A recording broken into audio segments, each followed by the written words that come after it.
मानाच्या 7 नंदीध्वजांची मिरवणूक निघणार आहे। साधारण 5 दिवस या यात्रेचा धार्मिक विधी सोहळा पार पडत असतो।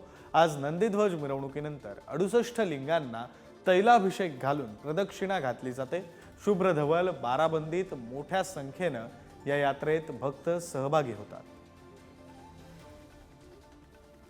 सिद्धरामेश्वर यात्रेच्या पहिल्या विधीला सुरुवात झाली। सोलापूरचं ग्रामदैवत म्हणजे सिद्धरामेश्वर आणि या सिद्धरामेश्वराच्या यात्रेला आता उत्साही वातावरणात सुरुवात झालेली आहे। आणि या सगळ्याचा आढावा घेतला आमचे प्रतिनिधी अनिकेत गायकवाड यांनी।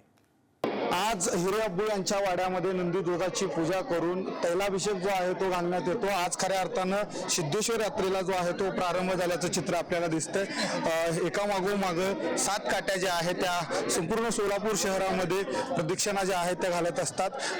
आज खऱ्या अर्थानं यात्रा सुरुवात होते। काय आजच्या दिवसाचं महत्त्व आहे? नमस्कार। आज शेगी सिद्धरामेश्वराची यात्रा अत्यंत मनोभावे भक्तिभावाने सुरुवात झाली आहे। आज अबुऱ्या वाड्यापासून नंदीध्वज निघणार आणि ते सिद्धेश्वर मंदिरात तिथेच आपण विड्याचा मान असलेल्या विडा देणार। तदनंतर सोलापुराला प्रदक्षिणा घालण्यासाठी 68 लिंग स्थापना सिद्धरामेश्वरांनी स्थापना केलेली आहे। त्या 68 लिंगांना प्रदक्षिणा घालताना प्रत्येकाला तेलाभिषेक आणि हळद लावले जाते। आज हळदीचा कार्यक्रम आहे।